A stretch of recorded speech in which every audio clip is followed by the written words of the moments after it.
नमस्कार, कशिश न्यूज के खास कार्यक्रम राजपथ में आप सबों का स्वागत है और मैं हूं संतोष सिंह। और आज इस राजपथ की धरती पे, जी हां, हम इस वक्त बोध गया के मंदिर परिसर के सामने हम खड़े हैं और कुछ सवाल ऐसे हैं जिन सवालों को लेकर आज इस खास कार्यक्रम में आपके सामने हैं। जी हाँ, कल प्रधानमंत्री नरेंद्र मोदी बोध गया आ रहे हैं और कल शाम 4 बजे उनका गांधी मैदान में कार्यक्रम है।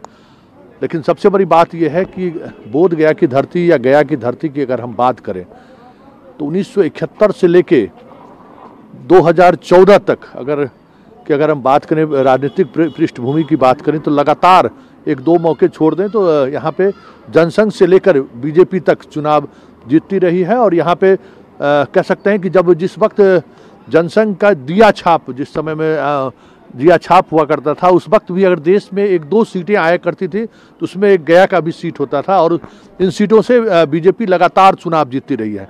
लेकिन आखिर क्या वजह है कि बीजेपी अपनी इस परंपरागत सीट को इस बार छोड़ने पर मजबूर हुई? क्योंकि बड़ी बात है कि एक ऐसी सीट, जिस सीट पर कभी किसी दूसरी पार्टी ने, जब जनता पार्टी याद करिए या जनता दल की याद कीजिए, 77 की भी बात करिए और 89 की भी बात कीजिए, उस दौर में भी बीजेपी अपनी कुछ प्रतिष्ठित सीटों को लेकर जब वो तालमेल करने बैठती थी तो गया उनके फोकस में कहीं न कहीं बड़ी मजबूती से हुआ करता था। लेकिन इस बार जब कहा जा रहा है कि मोदी है तो मुमकिन है और मोदी के सहारे पूरे देश को साधने की कोशिश हो रही है, और ऐसे मौके पर गया ऐसा सीट अपने सहयोगी दलों के लिए क्यों छोड़ दी, ये एक अहम सवाल है। और आज राजपथ पर इन्हीं बिंदुओं पर हम चर्चा करेंगे और हमारे साथ बीजेपी के ही कार्यकर्ता रहेंगे कि आखिर इस सीट को छोड़ने की वजह क्या है। या फिर अगर प्रधानमंत्री की हम बात करें कि अगर आपके उम्मीदवार भी नहीं है लेकिन बिहार की चुनावी सभा की अगर शुरुआत करने की बात करें तो वो बोध गया से या गया से ही वो उसकी शुरुआत कर रहे हैं, इसकी क्या वजह है? क्या वाकई में नीतीश कुमार जिस तरीके की राजनीति करते रहे हैं इस प्रदेश में, या जिस कॉम्बिनेशन के साथ वो राजनीति करते रहे हैं, तो उनके सामने जीतन राम मांझी तो नहीं है निशाने पर? कई ऐसे सवाल हैं जिन सवालों को लेकर हम बीजेपी के साथियों से ही बात करेंगे। जरा हम ये जानना चाहेंगे कि ये बीजेपी का परंपरागत सीट ही नहीं रहा है, मतलब एक भावनात्मक रिश्ता भी रहा है बीजेपी के कार्यकर्ताओं का भी, बीजेपी पार्टी का भी, संघ का भी। आखिर क्या ऐसी परिस्थिति, या इस सीट के बारे में आप लोग का क्या इमोशन कहता है? देखिए, परंपरागत सीट तो रही है, ये जनसंघ काल से हम लोग इस सीट को देते रहे हैं, चुनाव जिताते रहे हैं। और इस बार नरेंद्र मोदी का अभियान में उनका अपना एक सोच था कि गठबंधन के साथ चलना है, तो गठबंधन के तहत ये सीट को शेयरिंग किया गया और नीतीश जी को ही दिया गया। और हम लोग उसके लिए हम लोग भी कार्यकर्ता तैयार हैं, जिस परिस्थिति में भी रहे हम उनके साथ हैं।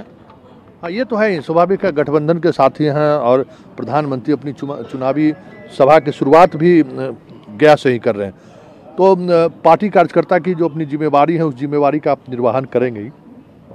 लेकिन आखिर स्टेट बीजेपी हो या सेंट्रल बीजेपी हो, ऐसी सीट पर दाव लगाने के पीछे क्या कारण हो सकता है? ये तो आप मान लीजिए कि कोई ज़रूरी नहीं है जदयू हो या किसी भी तरह से जो गठबंधन के साथी होते हैं, बिहार में भी गठबंधन के साथी बदलते रहे हैं, इतना बड़ा रिस्क क्यों लेना पड़ा बीजेपी को, या ये रिस्क लेना सही है क्या?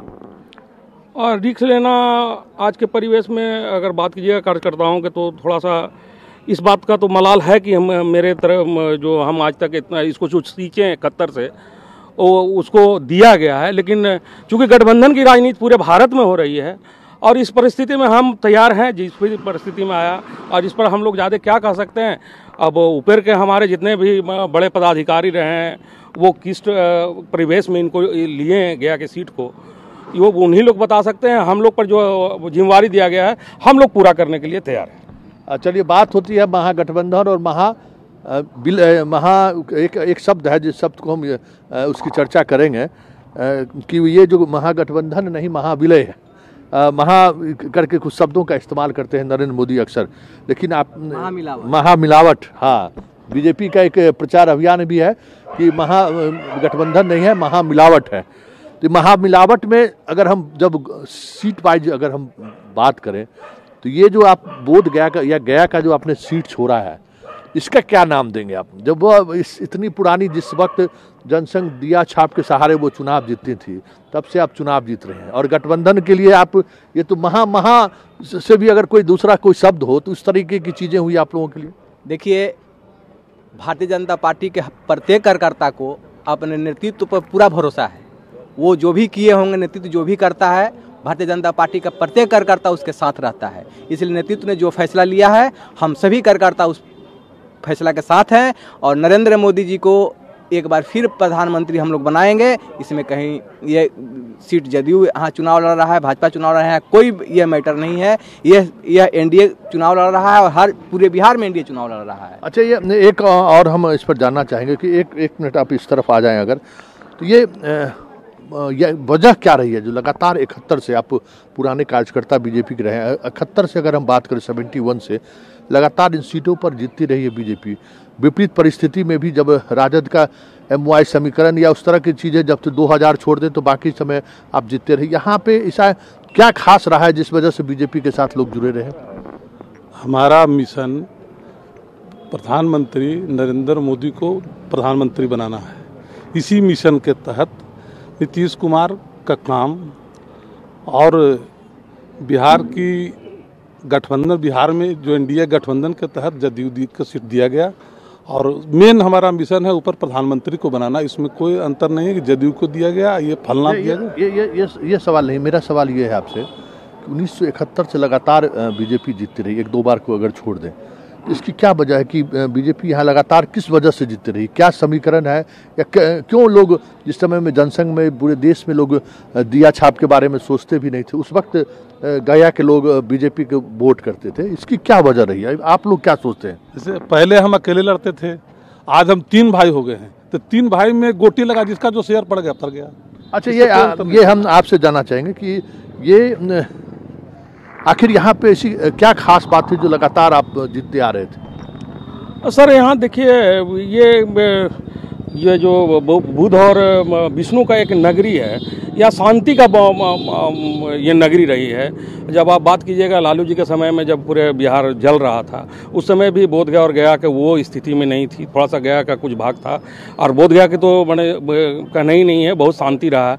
और हमारे जो गया के लोग हैं वो बहुत शांति प्रिय हैं, और भाजपा में यही इसी बात है, समरसता का बात करते हैं, और यही कारण है कि हम लोग के साथ जनता का जुड़ाव रहा। मतलब समरसता जी, एक वजह यह है कि समरसता की वजह जी, मतलब स्वाभाविक तौर पे आपके जिस तरीके से आप बीजेपी से जुड़े हुए हैं, आपके परिवार के भी जो वरिष्ठ लोग होंगे वो भी बीजेपी से जुड़े होंगे, तो बीजेपी यहाँ वो अगर कोई कि कुछ चीज़ें आपके जेहन में हो जो आप सुनते हो अपने परिवार के बीच में, किस परिस्थिति, कैसे लोग बीजेपी के कौन कौन लोग या संघ के कौन कौन से लोग यहाँ पे पहुँचे, और कैसे कैसे बीजेपी को यहाँ से आगे बढ़ाए वो लोग? सर, यहाँ बीजेपी के बढ़ाने में सबसे बड़ा जो योगदान रहा है, माननीय ईश्वर चौधरी का रहा है, स्वर्गीय ईश्वर चौधरी का रहा है। वो एक कभी अपने आप को नेता के रूप में प्रपोज नहीं किए, कभी एक MP के रूप में प्रपोज नहीं किए, हर समय एक कार्यकर्ता के रूप में प्रपोज किए, और हर साल कोई भी त्यौहार हो, कुछ भी हो, एक चिट्ठी जरूर लिखा करते थे हर कार्यकर्ता को, और जहाँ से वो गुजर रहे हैं, पैदल है तो आपके साथ वो चल दिए, अगर आपके पास साइकिल है तो आपके साइकिल पर बैठ के चल गए। ये जो उनकी जो खासियत थी, उनका उसी से जो लगाव यहाँ बढ़ा, और उन्हीं का ये पूरा गया जी भाजपा का एकीकरण का पूरा दिन उन्हीं के पास जाता है। सर, संघ की क्या भूमिका रही है? अगर हम बात करें गया में, संघ की क्या भूमिका रही है? संघ भी हर समय ये मेहनत करता है। संघ से आके हमारे प्रशिक्षण होता है हम लोग को। हम अखंड भारत की बात जब करती है तो दिल में एक हम राष्ट्रीयता का भावना जो हम लोग के पास जो आता है, ये संघ का काम है। हम लोग को राष्ट्रीयता का भावना जो पैदा करता है, ये अखंड भारत की जो बात करता है, ये हम लोग को बहुत पसंद आता है। इसी कारण हम लोग का जुड़ाव भाजपा से और ये एक दिमागी तौर पे ये भी है कि बुद्ध की धरती है। बुद्ध, अगर भारत के अन्य धर्मों की बात करें तो पूरे देश और दुनिया में कहीं न कहीं गया से ही ये धर्म निकलते हुए सारी दुनिया को इस धर्म के बारे में परिचय कराया है। लेकिन ये एक हिंदू मैथोलॉजी अलग चीज़ है, संघ भी या बीजेपी भी उस मैथोलॉजी के, ये बौद्ध की धरती है। यहाँ कुछ अगर आपके जहन में हो जो आप कुछ सुने हो कि किस उनमें क्या खास, ईश्वर जी के में क्या खासियत है, वो कैसे संघ से जुड़े या बीजेपी से कैसे जुड़े, अगर कुछ यादें आपके पास ऐसा हो तो? सर उस समय जब हम जब होश संभाले और जब हम जो इलेक्शन के माहौल को जाने, उस समय से केवल ईश्वर चौधरी से मेरी जुड़ाव शुरुआत हुआ और उसके बाद ही हम संघ से जुड़े। तो ईश्वर चौधरी के तो याद है थोड़ा सा, और पारिवारिक पृष्ठभूमि हमारे परिवार में नहीं रहा है, इसलिए बहुत ज़्यादा हमको जानकारी इसकी नहीं मिली है। अच्छा, लगातार वो चुनाव जीतते रहे हैं। जी जी। मतलब कुछ खास ऐसी बातें अगर हो जो आप कहना चाहेंगे कि उनके आने से चीज़ें बदली, व्यवस्थाएं बदली, वो क्या अगर काम की दृष्टिकोण से ही बात करें तो गया और आसपास के इलाकों में उन्होंने कुछ इस तरह के डेवलपमेंट का, विकास का कुछ काम किया हो? हाँ सर, यहाँ तो चूँकि टूरिस्ट ये पैलेस रहा है, चाहे आप गया की बात कीजिए या बोध गया की बात कीजिए। बोध गया बौद्धिस्टों का ये मक्का रहा है और गया पितरों के तर्पण का मक्का कह लीजिए या जो कह लीजिए, ये दोनों जगह रहा है। और दोनों के विकास में हमारे उस समय के ईश्वर चौधरी से लेकर जितने भी एमपी रहे हैं, इस पर बहुत विशेष ध्यान दिए हैं। यही कारण है कि आज यहाँ टूरिस्ट फल फूल रहा है और शांति प्रिय जगह पर शांति से आके अपना सभी तरह का कार्य करके यहाँ से शांति से चले जाते हैं। अच्छा, आप कुछ आपके मतलब आप इस पार्टी से जुड़े और जो सांसद लगातार चुनाव जीतते रहे हैं, उनके बारे में कुछ अगर संस्मरण आपके अंदर हो तो कुछ बताएं। देखिए, हम 1998 में भारतीय जनता पार्टी से जुड़े थे और उस समय कृष्णा चौधरी जी यहाँ के सांसद थे और कृष्णा चौधरी जी इतने मिलनसार व्यक्ति थे, या पक्ष हो या विपक्ष हो, सबके साथ मिलते थे, सहजता के साथ मिलते थे। हमारे यहाँ जो भी एमपी विधायक, यहाँ से हरि मांझी जी विधायक एक बार हुए, सांसद भी हुए, 2 बार सांसद रहे। इतने ये लोग मिलनसार थे, मिलने में कहीं कोई दिक्कत इन लोगों से नहीं थी। कोई भी व्यक्ति जाकर के आराम से इन लोगों के साथ मिल लेता था। यह एक बहुत बड़ी बात थी कि कोई भी व्यक्ति अपने सांसद से, अपने विधायक से ईजी वे में मिल ले, ये छोटी बात नहीं थी। हम लोग भारतीय जनता पार्टी से जुड़े, भारतीय जनता पार्टी के विचारों से उत्प्रोत हुए। भारतीय जनता पार्टी का यहाँ बोधगया में बहुत धीरे धीरे विकास हुआ।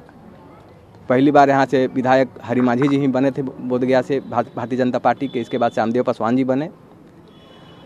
तो यहाँ बोधगया में तो कर्मिक विकास हुआ बहुत धीरे धीरे। बहुत अभी नया विकास यहाँ है बोधगया में भारतीय जनता पार्टी का, और इसका कारण बहुत सारा रहा है।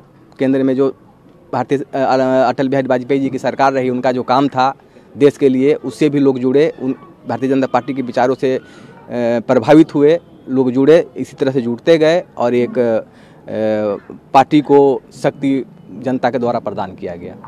लेकिन एक ऐसी सीट जहां आपने सीट के इस स्थिति पर लाया है, वो सीट किसी और को दे दिया जाए, ये ऐसा गठबंधन का क्या मतलब है? मान लीजिए कि आप दूसरे को मिलावटी गठबंधन कहते हैं कि भाई ये महागठबंधन है, महामिलावट है, तो ये कौन सा गठबंधन है जहां आप जिसको आप इस तरीके से सीट की इस स्थिति में लाए और उसको बेगाना कर दिए? देखिए, सीट तो बिहार में 40 ही है लोकसभा की, और गठबंधन में 17 जदयू, 17 भाजपा, 6 लोजपा, तो सीट तो 40 ही रहेगी। अब 40 में 17 सीट पर लड़ना है तो कहीं ना कहीं भाजपा लड़ेगी, कहीं जदयू लड़ेगा, कहीं लोजपा लड़ेगी। तो ये सीट जदयू को चला गया, भाजपा नहीं लड़ रही है, कहीं कोई मैटर नहीं है।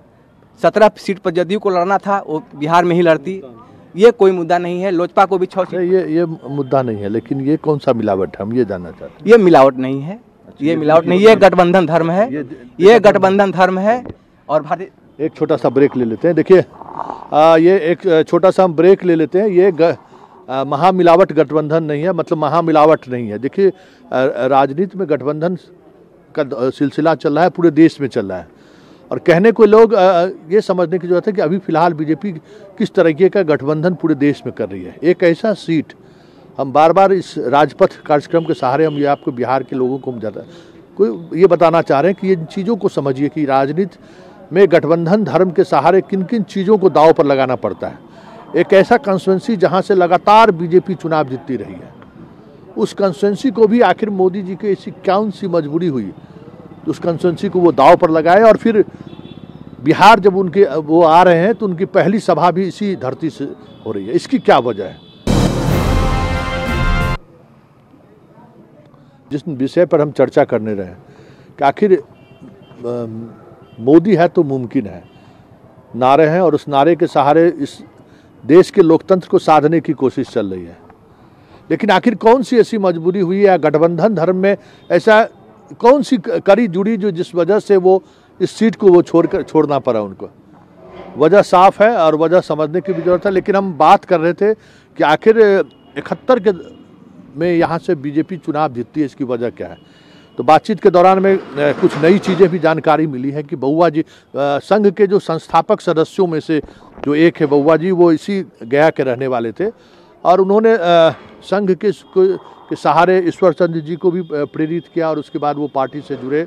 और जो आधार है यहाँ पे, मतलब आप समझ जाइए कि नागपुर के बाद अगर हम बात करें कि संघ का एक मुख्यालय अगर नागपुर है तो दूसरा मुख्यालय गया भी रहा है बउआ जी की वजह से।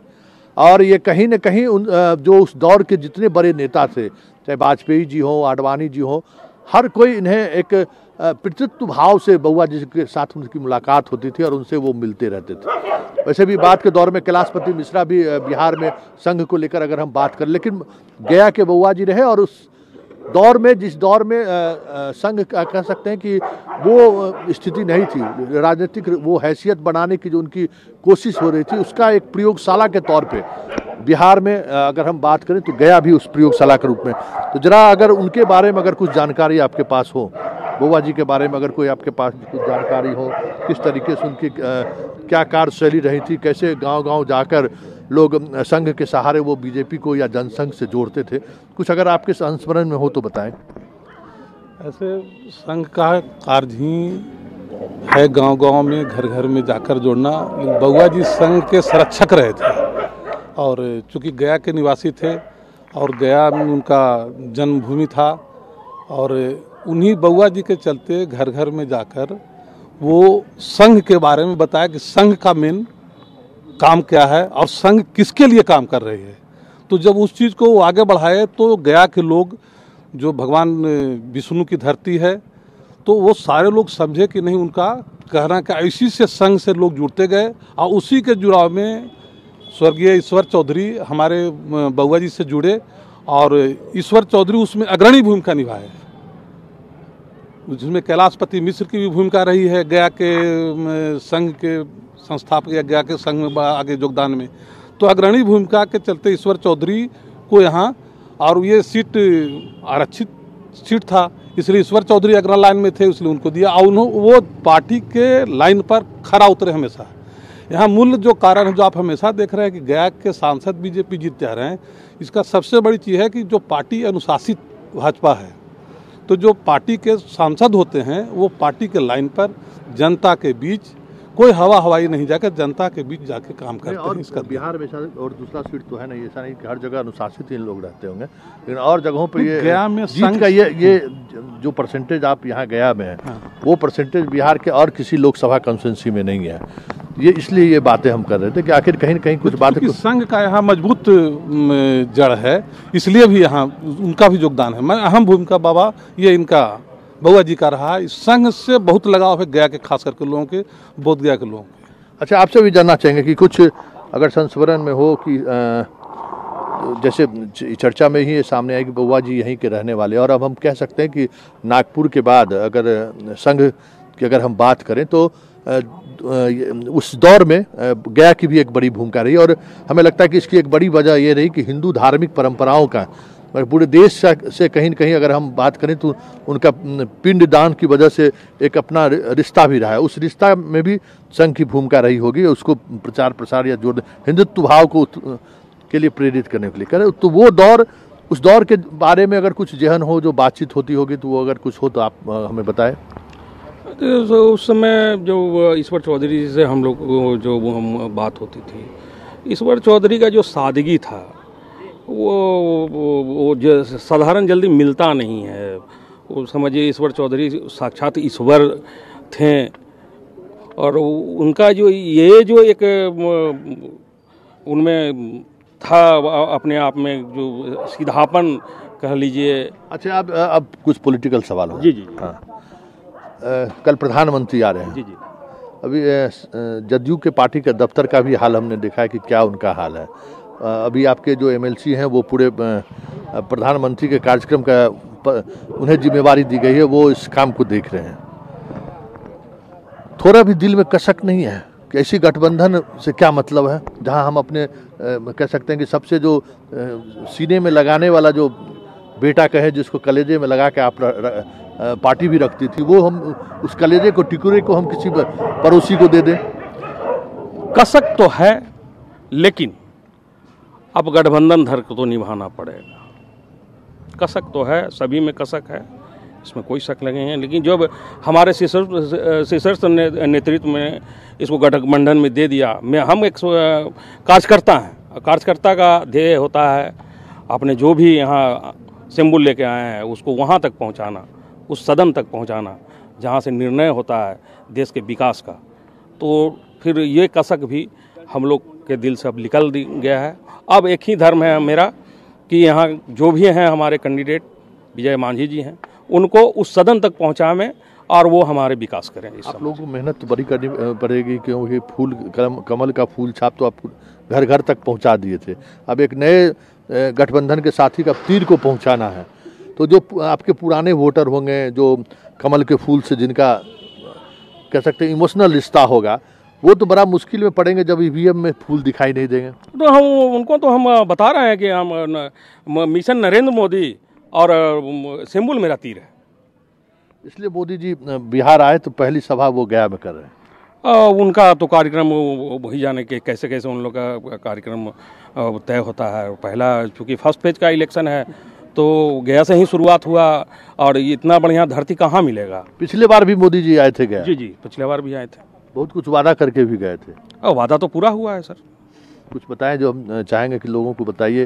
जैसे औरंगाबाद के लोगों को भरोसा वो दे के आए थे कि उत्तर कोयल नहर को हम कार्य पूरा कर देंगे। जी सर, अगर उत्तर का हाँ, तो वो अब आ रहे हैं वहाँ। उस पर फिर मोदी जी के चर्चा के बाद फिर दोबारा उस पर कभी चर्चा नहीं हुई, ना काम हुआ उस पर। नहीं सर, अगर गया में भी कुछ घोषणा किए होंगे, तो कुछ अगर आपके जेहन में हो तो बताएं। उत्तर कोयल नहर की अगर जहाँ तक आप बात करते हैं तो हाल ही शिलान्यास करके गए हैं, जस्ट 2 महीना 2014 में वोट लेने आए थे, उस वक्त घोषणा की। 2019 में अब वो वोट मांगने आए तो अभी शिलान्यास कर गए। 5 साल के वक्त में बहुत कुछ करने की गुंजाइश थी, उसको कर भी सकते थे। और बहुत ऐसा काम था, और भी काम था, काम हो रहा था। उसमें कोयल नहर परियोजना भी था, और वो अपने आप यहाँ चालू हो गया। वो कुछ आप कहना चाह रहे हैं? हाँ बताइए, क्या कहना चाह रहे हैं? यहाँ से वादा किए थे, सबसे पहला वादा था राष्ट्र सुरक्षा, जो उन्होंने दिखाया, जो 70 वर्षों से भारत में नहीं देख पाया था, या विदेश में लोग नहीं विश्वास करता था। और दूसरा वादा भी उन्होंने भ्रष्टाचार के मिटाने के लिए किया था। नहीं, हम गया की बात करें। गया में जो वादा किए थे, नहीं, गया में एक बात है कि भाई मंदिर की सुरक्षा को लेकर क्या कहते हैं, अगर उनकी कोई भूमिका रही होगी तो हम आपको एक जानकारी देते हैं कि बिहार सरकार सीआईएसएफ को लेकर लगातार पत्राचार कर रही है भारत सरकार से कि आप सीआईएसएफ के हवाले इस मंदिर को करें। अगर सुरक्षा के प्रति इतना ही मोदी जी जिम्मेवार होते तो हमें लगता है कि आज सीआईएसएफ के हवाले ये मंदिर रहता। बिहार सरकार खुद इसके सुरक्षा की जिम्मेवारी निभा रही है। नहीं, बिहार सरकार अभी कह रही है कि अभी हम ऐसा महसूस नहीं कर रहे हैं कि नहीं, अच्छा, उनको सीआईएसएफ को देने की जरूरत है। अभी महसूस नहीं, जिस दिन करेगा उस दिन हो जाएगा। दोनों एक। अच्छा, पिछली बार जब 2014 में आए थे तो क्या वादा किए थे गया की जनता? इस बार तो सिंबल ही बदल गया है, तब तो वादे के तरीके भी बदल जाएंगे। तो क्या वादा किए थे उस बार, जो जिस वादे पर वो खड़े उतरे हों? मैं तो बताया ना सर कि प्रधानमंत्री जो वादा करते हैं वो देश के लिए करते हैं। कोई पर्सनल धरती के लिए वादा बहुत कम ऐसा होता है जो मुझे तो बताया। राष्ट्र सुरक्षा बताए थे, भ्रष्टाचार बताए थे। उन्होंने भ्रष्टाचार पर ऐसा लगाम कसा है जो देखे रहे हैं कि आप जो जितना विपक्षी पार्टी है वो जो भ्रष्ट हैं वो सब माँ चिल्ला रहे हैं।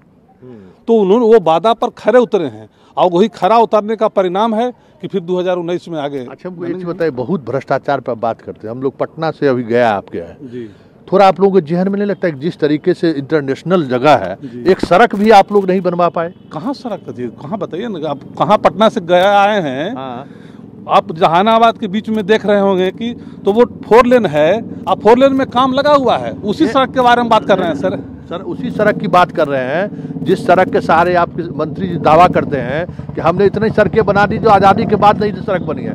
अभी शेर घाटी से आपके गया बोध गया पहुंचने में जो हाल है, अगर मान लीजिए पहली बार लोग इस इलाके में आवे तो गाड़ी लेके चलना मुश्किल है। 4 लेन के तहत चौड़ा हो रहा है सर, उसमें काम लगा हुआ है, इसलिए ऐसा महसूस कर रहे हैं। 5 साल से इसी नहीं, 5 साल से इधर 2 वर्षों से उसका एग्रीमेंट हुआ है। अच्छा। इसलिए वो काम लगा हुआ है, इसलिए आप अच्छा नहीं ठीक है। ये गया को लेकर, ये सड़क को लेकर क्यों परेशानी है बताइए। आप कहते हैं कि सुरक्षा को लेकर तो बड़ी बात है कि आप चलिए पूरे दुनिया में सुरक्षा को लेकर लोग गया आने से ये महसूस करते हैं कि यहाँ पे कोई खतरा नहीं है, लेकिन गया की जो सड़कें हैं पटना से आइए या फिर इस 4 लेन से आइए, ये हाल तो हमें लगता है कि लालू यादव के राज में भी इस तरह की सड़कें नहीं रही। सर गया की अगर सड़कें की बात कीजिएगा तो गया में आपको ठोकर नहीं मिलेगा सर। आप जहानाबाद की बात कर रहे होंगे तो हम नहीं कर सकते हैं। बात कर रहे हैं ठीक है, आपके सामने ये जो सामने वाली सड़कें हैं आप सर आप देख लीजिए, इतना चकाचक रोड आपको कहीं नहीं मिलने वाला है। अब वक्त हमारे पास काफी कम है, अपने पास स्थानीय संवाददाता से बात करें, स्थानीय संवाददाता से बात करेंगे। क्या वाकई में एक सवाल मेरा रहिएगा कि जिस तरीके से सीटों का गठबंधन में जदयू को ये सीट मिला है, क्या इसका प्रभाव चुनाव में भी देखने को पड़ सकता है? सर सबसे बड़ी बात है कि जो भाजपा का जो स्थिति बिहार में, या गया जी की हम बात करते हैं तो गया जी का जो एक ज्ञान का भूमि रही, एक तर्पण का जो भूमि रही है, तो जो दिए में जो वो घी जो जलती थी तो हमें लगता कि वो दिया कहीं न कहीं वो तर्पण होने के कगार पर थी। तो दिए को कन्वर्ट किया जा रहा है कि ये बुध को एक जो धारा जो रही है, नहीं ये उसका असर पड़ेगा क्या चुनाव में? जी, तो उसका एक असर पड़ रहा था। वो असर के वजह से ये जदयू में ये कन्वर्ट हुआ है कि कहीं ये बच न जाए, दिया न बुझे, इसको किसी तरह से नाम दे दिया जाए। इस कार्यक्रम को हम यहीं समाप्त करते हैं, फिर किसी मुद्दों के साथ कशिश न्यूज़ के खास कार्यक्रम राजपथ पर आप सबों की मुलाकात होगी। कल हमने आपको औरंगाबाद से राजपथ लाइव दिखाया था और आज हम गया से लाइव दिखा रहे हैं, और कल प्रधानमंत्री के भाषण के बाद भी हम उस पर चर्चा करेंगे। इसी जगह हमारी कोशिश होगी कि प्रधानमंत्री के भाषण के बाद भी जिन जिन मसलों पर वो चर्चा करते हैं उनको हम किस तरीके से देखने, और क्योंकि बिहार में पहली उनकी चुनावी रैली है, इससे पहले हालांकि बिहार लगातार इन दिनों आ रहे हैं, लेकिन पहली चुनावी रैली है, क्या खास रहेगा ये देखने की जरूरत है।